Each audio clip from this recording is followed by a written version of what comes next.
Muy buena, se ha acabado 2023 y ahora toca hacer balance de las lecturas.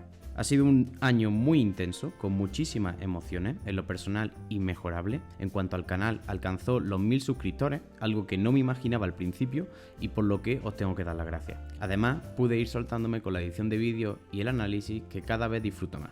Y me he abierto cuenta de Instagram para poder estar más en contacto con todos los seguidores. Os la dejo aquí para que podáis seguirme. Y sin más, sed bienvenidos al top de mejores lecturas de 2023.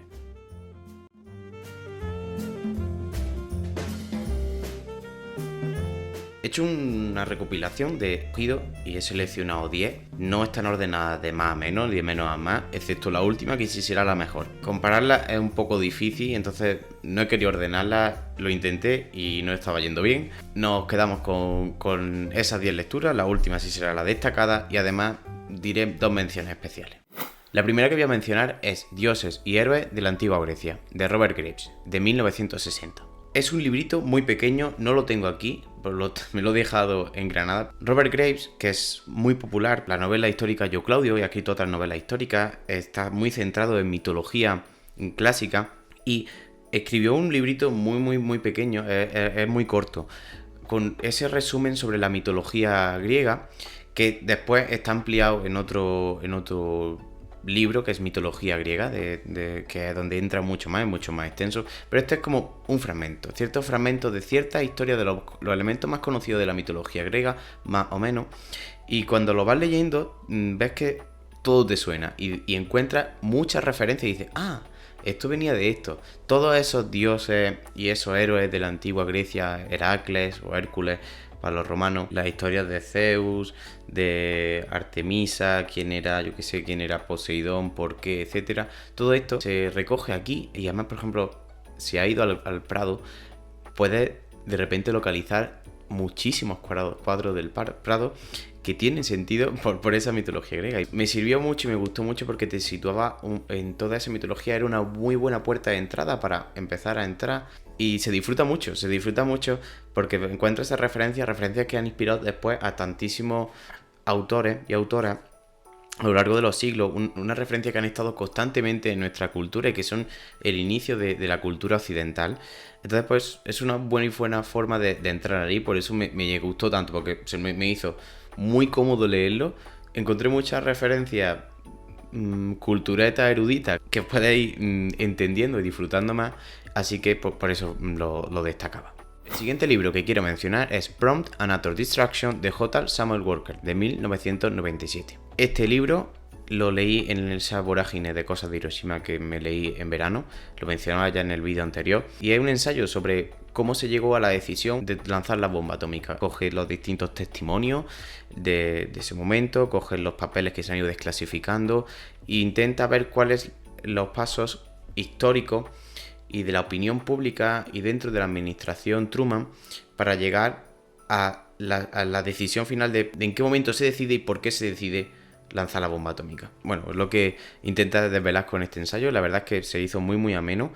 Es el tipo de libro que estoy más acostumbrado a leer, que más disfruto, que me dan datos históricos, que me entran de lleno en un tema que me interesa y que no lo hace de una forma superficial, pero que a la vez hace que sea divulgativo. Entonces, pues, por eso también quería destacarlo.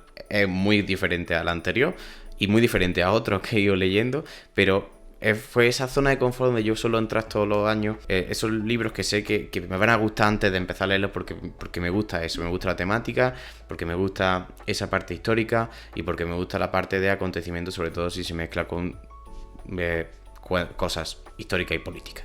El siguiente libro que quiero mencionar es Drácula, de Bram Stoker, de 1897.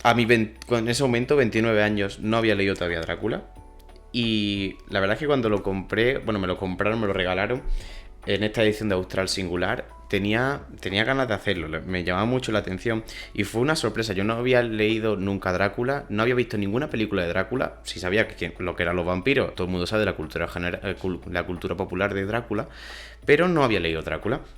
Y la cosa es que la versión esta, que viene muy bien, al menos con una traducción que hace que sea muy útil y muy fácil entrar en ella, y con ciertas anotaciones también. Ayudaba mucho a eso. Me sorprendió muchísimo. Sabía que era epistolar, eso sí lo sabía, pero no sabía hasta qué punto entraba en la innovación que entra con toda esa recreación cronológica que hace. Me pareció excelente los distintos puntos de vista y cómo guarda el punto de vista del vampiro en todo momento para que se genere esa tensión, ¿no? Y ese miedo. Hubo un punto que me interesaba especialmente, era la imposibilidad casi de evitar el mal, de evitar que consiguiera su objetivo. Y ese punto de aventura que tiene de intentar vencer, de cómo tienen que ir consiguiendo paso a paso, qué tienen que hacer para vencer. Pues es genial. Y me encantó de entrar en un clásico del que sí tenía referencia, como antes lo que he dicho de dioses y héroes de la antigua Grecia.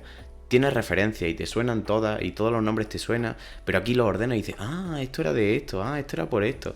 Ves qué parte de las películas o de la cultura popular ha quedado o que no. Y la verdad es que eso lo disfruté mucho.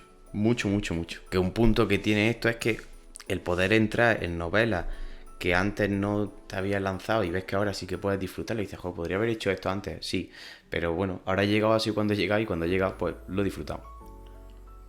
Nos vamos a otra obra que tengo que mencionar, sí o sí, entre las mejores lecturas, que es Federico García Lorca, en la versión esta edición de Trilogía Rural de Trotalibro, donde se incluye tanto Boda de Sangre como Yerma, como La Casa de Bernarda Alba. Las tres obras, de por sí, de Lorca, sabemos lo que es Lorca, ya lo he mencionado y hablaré de ello más tranquilamente en la reseña individual de Trilogía Rural. Lorca es con diferencia uno de los autores con los que yo más he conectado desde que leo, porque la emocionalidad y la pasión y ese sentimiento trágico vinculado a la tierra también lo he sentido en Trilogía Rural, lo sentí en El Romancero, y leerlo esto fue un placer. Primero porque fue un hito de lectura. Voy a hacer como María, que no sé cómo es capaz de aguantarlo así. Fue un hito para mí como lectura, porque es muy fácil leerlo, que decir, es teatro y además es muy ameno y muy intenso y te engancha, ¿no? Pero los clásicos españoles, esa cosa que tienes, que trae desde el instituto, de un poco de respeto y de pereza al leerlo, se me pasó en las 2 primeras páginas, enmarcarlo todo eso en la vida de las distintas fases de la vida de la mujer, ¿no? Bodas de Sangre, es decir, el matrimonio, Yerma, la maternidad, y La Casa de Bernarda Alba, la viudez. Tan intenso todo lo que cuenta y tanto sentimiento y todo ello, que es lo que hace que esta edición sea tan buena y que le dé un sentido más a editarlo juntos, ¿no? Que se quede como un tríptico de las distintas fases, que se quede como todo una trilogía trágica rural, y que además todo ello quede enmarcado con el paso del tiempo en la propia vida trágica de Lorca, de una historia de una persona reprimida o al menos discriminada por su condición sexual, que tuviera que ocultar tantísimo, que tuviera que pasar tanto, y que además cuando termina de publicar con el éxito, La Casa de Bernarda Alba, con el éxito tan tremendo que tuvo, a los pocos años muriera asesinado por tal condición, entre otras cosas, pues es lo que le enmarca y que le da esa cosa de cuando terminas de leerlo y lees al final la nota del editor y se queda todo enmarcado en la propia vida de Lorca, es lo que le dota de un peso tan dramático, ¿no? Y que hace que se disfrute más. Por supuesto, esta edición también tiene las ilustraciones de Javi Cohen, ilustraciones como esta, que hace que sea una edición muy interesante de tener en una biblioteca. No sé si se ve. Me encanta también, por cierto, a ver si no lo veis aquí, la granada que tiene, de Granada. Precioso. Os recomiendo totalmente, si vais a Granada, que si tenéis tiempo y aparte de ver, o si es la segunda visita a Granada que hacéis, lo que sea, hacer una ruta lorquiana para visitar las distintas zonas de la vida de Lorca y marcarlo todo toda su obra, podéis disfrutarlo de otra manera. Y ahora me voy a ir con otro libro, que es un libro como yo lo veo muy típicamente mío, porque es el típico libro que mis amigos dirían, es que te pones muy intenso con eso, que es El Reino, de Manuel Carrer, de 2014. El Reino es un libro, es que es un poco raro, yo lo entiendo. Es un libro que narra los pasos del cristianismo primitivo a través de la figura de San Pablo, o de Pablo de Tarso, y lo mezcla con las reflexiones de un Carrer que había sido profundamente católico, practicante a unos niveles de fanatismo, que se había puesto, narra cómo comentaba él el Evangelio de San Juan y llegaba a conclusiones creyentes totalmente radicales, y cómo progresivamente fue perdiendo la fe hasta que un momento que la perdió totalmente y pasó a un agnosticismo, el agnosticismo que tiene actualmente. Eso lo mezcla con una narración histórica, como una especie de ensayo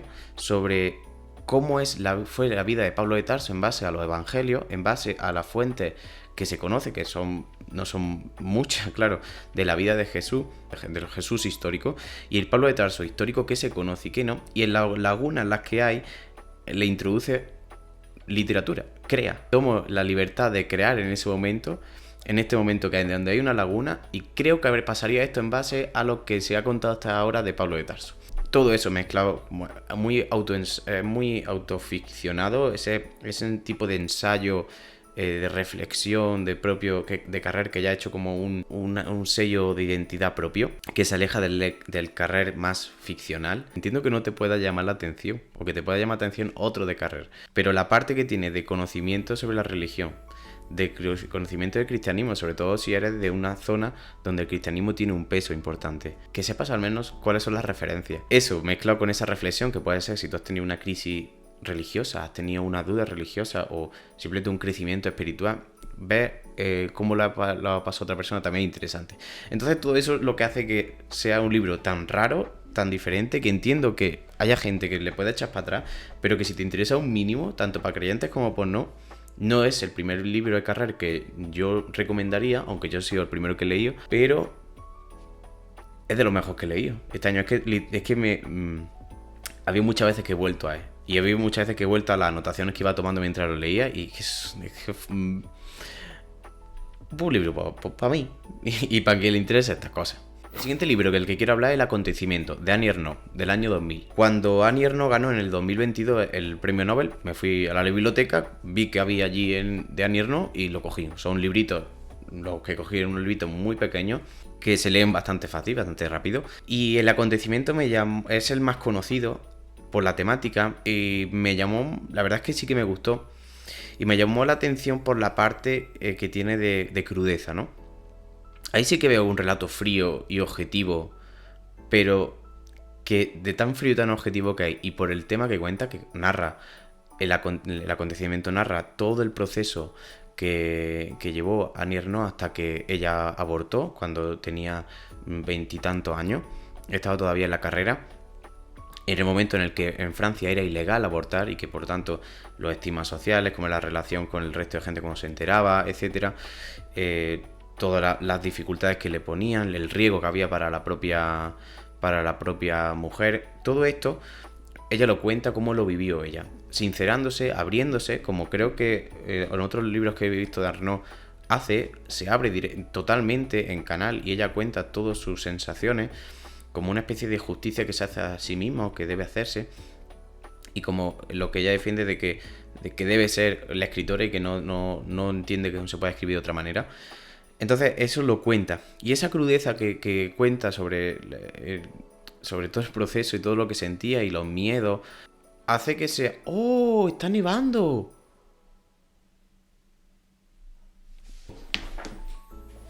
Cariño, pásala a mi madre. Vale, ¿por dónde iba? El acontecimiento, sí. Intenso, mucho. Que está nevando. Muy intenso. Frialdad y objetividad a la hora de contarlo, sí. Pero esa frialdad, por el tema que habla, le da un peso y le da un impacto que para mí funcionó bastante, la verdad. Para mí sí que me funcionó, y por eso lo he dejado entre estos libros. Ahora quería hacer dos menciones especiales claro, esto lo hice cuando estaba haciendo un top y ordenándolo, porque decía, no puedo ordenar esto, o sea... Esta mención especial una de ellas es la Ilíada, la versión de clásicos liberados de Blackie Books, y la de Gredos. La Ilíada, que no podía ordenarlo. no, quiero decir, la Ilíada de esos libros tan importantes, tipo como el Quijote, que dice, es que como me ha gustado, sí, me ha gustado más o menos que otros libros, sí, pero es que trasciende esa importancia, ¿no? Cuando te lo lees, ya no te lo lees solamente porque es un libro de entretenerte y después dices, pues mira, no me gusta tanto. No, es como por el elemento tan central, un pilar tan básico de la cultura occidental que trasciende eso, y por eso yo no me atrevo, o sea, como se hacer una reseña de la Ilíada. ¿Cómo hago una reseña de la Ilíada? No sé qué puedo aportar haciendo una reseña de la Ilíada, ¿no? Esa es la dificultad. Entonces, bueno, simplemente que ha sido de lo más destacado que he leído este año, obviamente. Fue un hito para mí avanzar y crecer de esa manera como lector y comprender tantas cosas de nuevo, igual que el de antes de Robert Graves. Comprender tantas cosas de nuestra cultura, de dónde viene todo, pues lo que lo hace tan importante. Y por eso me gustó tanto. Yo lo leí en primer lugar por aquí, ¿vale? Empecé aquí porque me habían regalado esto. Me lo regalaron de Clásico Liberado, mis queridos amigos Jaimes. Una edición que busca, se supone que con Blackie Books, lo que busca con esta colección de Clásicos Liberados, busca acercar los clásicos de una forma que sea muy, muy accesible. Entonces viene muy comentada, viene con muchos comentarios en el margen, te lo sitúa. Y esta primera edición, lo que pasa con la traducción es que es una traducción del inglés al castellano. O sea, no es ni directamente del griego. Es muchísimo más accesible, sí, pero se perdían ciertos elementos que pueden ser centrales. Ahora, si ves que por la versión, esta es la versión, una vez de aquí me pasé a esta. La compré de Gredo con traducción de Emilio Crespo Güemes, y el prólogo de Carlos García Gual. Está escrita en verso, con todas las correspondientes anotaciones que corresponda, y por supuesto cambia también el vocabulario, una traducción directa del griego, le da un además creo que tiene un cuerpo crítico que es también importante, y le daba hacía también que pudieras disfrutarla si de verdad querías entrar en ella. ¿Qué hacemos? ¿Una u otra? Yo recomiendo esta. Ahora, si la opción es no leerlo, pues si ves que con esto al menos quieres conocer o un primer salto, pues ya está. La otra mención que quería hacer es esta. De nuevo, un autor que no creo que esté capacitado para clasificar, valorar, puntuar, ni nada. El Rey Lear, de William Shakespeare. Cuenta la historia de un rey que decide dividir su reino entre sus 3 hijas a partir de un concurso de amor. Les pregunta a aquella que le diga que le muestre más cariño que ninguna, es la que heredará las mejores partes del reino. Llega un momento en el que son dos de su hija, sí que le loan y le dicen un discurso totalmente hipócrita sobre lo que lo quieren, mientras después actúan de forma completamente diferente. Y sin embargo, su hija Cordelia dice que ella no es capaz de decirle eso, que no es capaz de hablar o poner en palabras lo que siente por él, y menos igualarlo a lo que han dicho las hermanas, puesto que entonces sería mentirle, y que no debe hacer eso, y que como hija no tiene que hacerlo, ni debe hacerlo, cuando sin embargo es la que más lo aprecia. En ese momento Lear, que es un hombre completamente pasional y trágico y emotivo, y aparte de necesitar una muestra de amor continua e irascible, y todo es puro emoción en él y en Shakespeare en general, ¿no?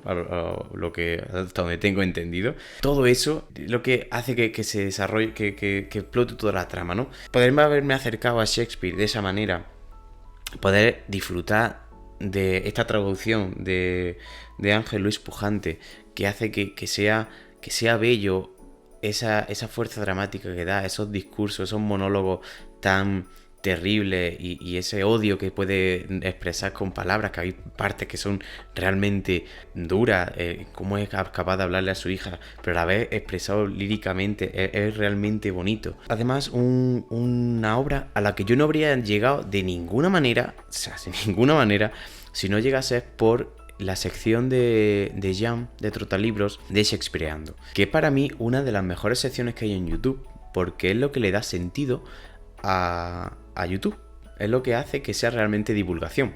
es la sección, dice siempre que es la sección que menos gente ve y sin embargo es la que más divulgación provoca. Hace que alguien, gracias a la recomendación de alguien y a que alguien lo hace accesible, tú puedas llegar a lugares, que en este caso a Shakespeare, que no habrías llegado si no hubiera sido sin esa ayuda. Es algo que realmente influye, crea influencia. Eso sí es ser influencer.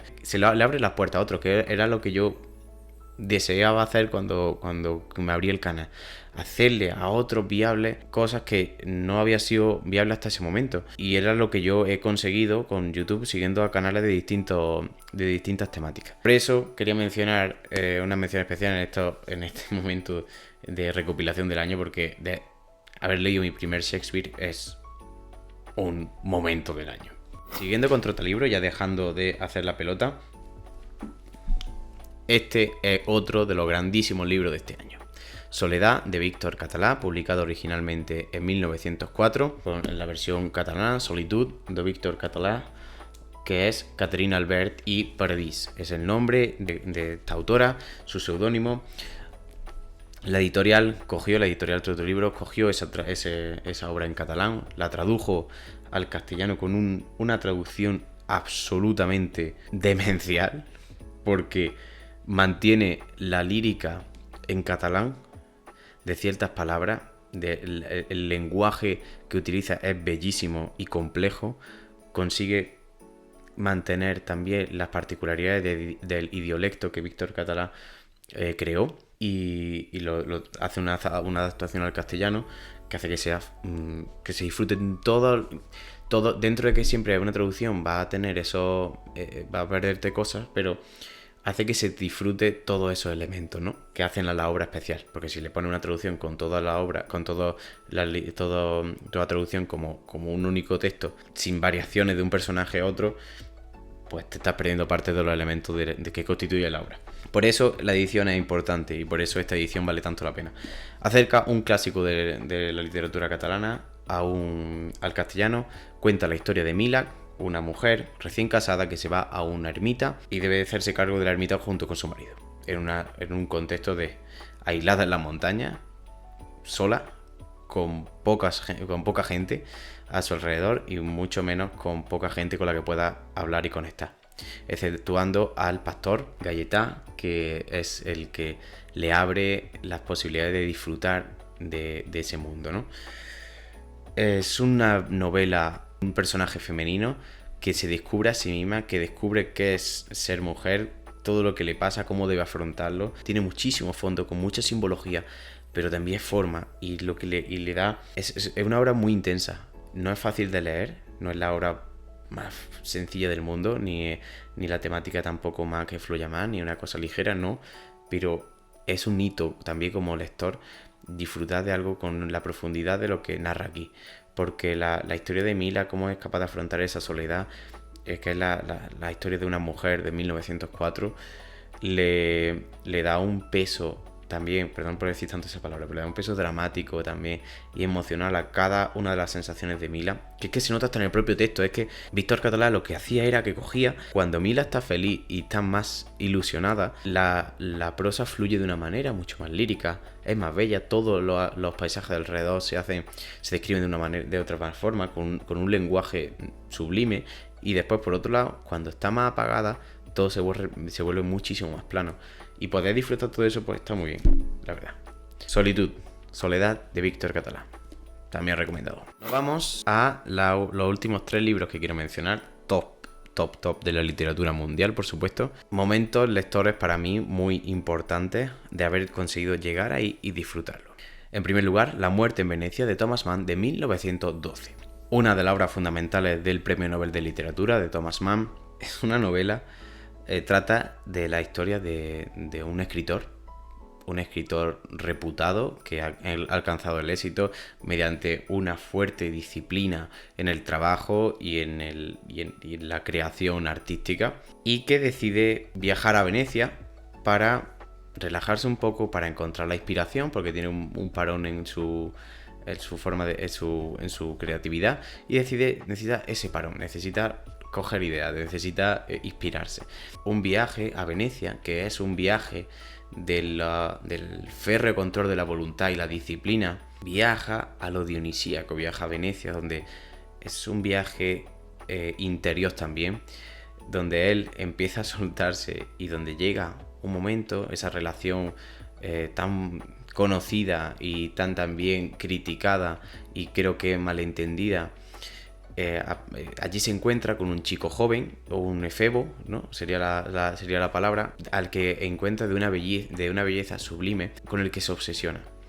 No hay ningún momento, ninguna interacción con el joven, pero él queda completamente enamorado. El sacerdote del veneciano empieza a abandonar esa capacidad de autocontrol y de disciplina y de objetivo vital completamente controlado. Todo eso, la forma en cómo cuenta todo eso en ese libro, cómo cuenta ese dilema interno, continuo, que tiene en la propia voluntad, todo eso hizo que fuese una novela muy, muy, muy intensa, muy filosófica, que trasciende completamente en cuanto a mensaje, a subtexto, esa relación o esa atracción por el chico. No, creo que centrarse solamente en eso es no haber entendido en absoluto de qué iba la novela. Y de hecho yo cuando veía, no hice reseña de esta novela porque me daba mucha pereza había reseñas que había visto, que se centre solamente en eso, en una obra artística, una crítica a una obra, y se critica al propio autor por esa obra, porque creo que era no comprender ni de qué va la literatura, ni de qué va el arte, ni de qué va la libertad creativa, ni siquiera haber entendido la propia obra, vaya. Entonces me da un poco de pereza tener que entrar en eso y tener que no poder hablar de lo que era esencial y sentirme en todo momento juzgado. Pero sin embargo, esa misma sensación que me pasó después a la hora de querer hacer una reseña, es lo que cuando estaba leyéndolo veía que estaba leyendo algo que trascendía la simpleza y que me transportaba a unos debates, a unas digresiones filosóficas y existenciales muy importantes. Y es todo eso por supuesto enmarcado en una prosa pues bellísima, que yo no sé, o sea, no he leído La montaña mágica, pero tengo muchas ganas de leerla porque si es tan bueno como la muerte en Venecia, pues merece la pena, ¿no? La otra obra, que esta sí puedo decir que es la segunda, la mejor lectura del año, Romancero gitano, de Federico García Lorca. Esto es un facsímil que tengo de la edición que publicó originalmente Federico García Lorca, la revista Occidente. Esta está editada por una editorial de Granada, Editorial Comares, y esta portada la dibujó Lorca. El Romancero gitano es un conjunto poemario, un conjunto de poemas que Lorca escribió en torno a la cultura gitana y a la vida de los gitanos. Exactamente, gitanos, muchos de ellos del Sacromonte. Precioso, es una edición preciosa que la pude leer aquí. El romancero es también pura pasión, pura tragedia. Entrar en el romancero, entenderlo, gracias, ya lo decía en la reseña, no quiero entrar mucho más en ello, pero la sensación de poder llegar a disfrutar algo que hasta ahora me había sido vedado porque no era capaz de... Sabía que se me estaba escapando algo. Sabía que había algo que yo no estaba entendiendo, y poder llegar a entenderlo y disfrutarlo es como... se te abre un mundo de que yo no había leído poesía hasta ese momento, y poder conectar y que te produzca esa emoción y dices, ahora sí. Ahora estoy disfrutando del arte. Ahora de hecho se convierte en arte, ¿no? En el momento en el que me provoca algo en mí, tengo esa sensación. La poesía creo que tiene sentido en el momento en que provoca esa emoción, ¿no? Y la obra la había conseguido, me consiguió emocionar también. Ya no solo que, ay, mira qué historia que me ha entretenido. No, ya hay algo más. Hay algo que lo hace que trascienda. Y lo que hace que sea, bueno, por lo que es, ¿no? Uno de los imprescindibles de la literatura, de la poesía universal. Y el mejor libro que he leído en 2023 es uno de 1959, que nada más y nada menos que El gato pardo, de Giuseppe Tomasi di Lampedusa. Me iba a ir a Italia de viaje en diciembre, entonces era una excusa perfecta para leerlo, y lo hice. Es un libro que tan corto, de un autor que solo escribió una novela, que se hace casi increíble que sea tan bueno. Como todas esas circunstancias, diga, porque además es que fue lo único que escribió. Cuenta la historia de la historia familiar de los Salinas en el contexto de la unificación italiana. Y por lo tanto en el contexto de cambio de Italia. En ese momento existía el reino de las dos Sicilias. Hay un rey de las dos Sicilias que va a perder el trono en favor de Vittorio Emanuele mediante la unificación que con la conquista de Garibaldi y tal. Todo eso, ese contexto de cambio, es en el que se marca la historia familiar de los Salinas, que ven cómo todo va cambiando y la posición que ellos tenían en la sociedad va a cambiar. En ese contexto también está la figura de Lorenzo, que es el sobrino del señor de Salinas y que representa al joven ambicioso, arribista, capaz con muchísimas posibilidades y muchísimas habilidades, que es capaz de adaptarse al cambio.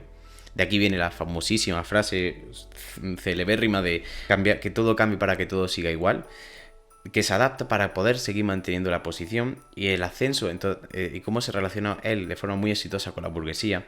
Es un relato de cambio, de melancolía, la inevitabilidad del paso del tiempo, cómo caen los imperios y ascienden otros de nuevo, cómo nada es demasiado importante porque al final es un ciclo vital que todo se va repitiendo. Esa melancolía de la vieja clase que cae pero ahí asciende otra y simplemente lo ve como algo natural, es lo que se refleja en la prosa de Giuseppe Tomasi di Lampedusa, porque él mismo era aristócrata y él mismo era el último descendiente de esa línea que se iba a perder, iba a desaparecer su título nobiliario. Entonces, enmarcándolo de nuevo en la vida del propio autor, le da ese peso y esa melancolía se ve en cada momento. Déjame leeros un fragmento, un momento. La inmovilidad meditativa en que de pronto se sumían los perros, la patética tensión con que aguardaban la presa, era la misma de la época en que no se salía a cazar sin antes haber invocado a Artemisa. Reducida a estos elementos esenciales, con el rostro limpio de la costra de preocupaciones, la vida se mostraba bajo un aspecto tolerable. Esa visión, ¿no?, de peso encima, de que venimos de una historia previa, de que hay ciertos elementos que no cambian, de que a veces de la simpleza en el contexto de cambio donde puedes encontrar la felicidad, de una melancolía continua, pero la aceptación de que eso es así, de una resignación ante el cambio, es lo que hacía que fuera maravillosa. Y la verdad es que la disfruté muchísimo y se lo recomiendo absolutamente a todo el mundo. Por supuesto también habrá reseña en su momento. Y hasta aquí. No sé si se ha hecho muy pesado, no sé si he estado poco fluido, no tengo ni idea. Yo simplemente me he puesto a hablar y quería comentároslo y ya está. Ha sido un 2023 chulo en lecturas. Después repasándolo he visto que ha habido algunos altibajos, pero sí que he estado muy contento. También he leído poco porque la vida no me ha permitido leer más, pero lo que he leído creo que lo he hecho, estoy satisfecho con lo que he leído. Ha sido un año muy complicado porque teniendo en cuenta que tenía muchos cambios de mudanzas, de trabajo, de oposición, que finalmente he aprobado, por fin he aprobado la oposición, entonces ya me ha liberado, pero claro, tenía los exámenes y eso no me daba margen. Ha sido un 2023 muy intenso de lectura. Del canal también estoy muy contento con las cosas que he hecho. Creo que he dado un salto en cuanto a contenido, en cuanto a análisis y a la hora de edición también. Creo que se hace más ameno. Ha seguido creciendo el canal tranquilamente, sin que yo, aunque hubiera estado parado en el tiempo, pero ha seguido creciendo y hay gente que sigue apareciendo y que se muestra muy agradecida y estoy conectando muchísimo. También fue el año en el que pude conocer a otros youtubers a los que sigo hace muchísimo tiempo y fue también muy chulo. Y ya está, espero seguir creciendo en 2024, espero poder ahora dedicarle más tiempo, ya que solamente tengo que trabajar y ya no tengo que estudiar. Y que vaya y también subiendo las lecturas que he hecho, también notar que sigo dando paso en el nivel de las lecturas, o al menos que yo me siento así, ¿no? Y ya está. Feliz 2024. Espero que tengáis también un muy buen año. Que leáis mucho y muy bien. Que sigáis ahí. Que podáis ver más vídeos y que yo pueda hacerlos también. Muchas gracias por estar ahí. Un saludo y nos vemos.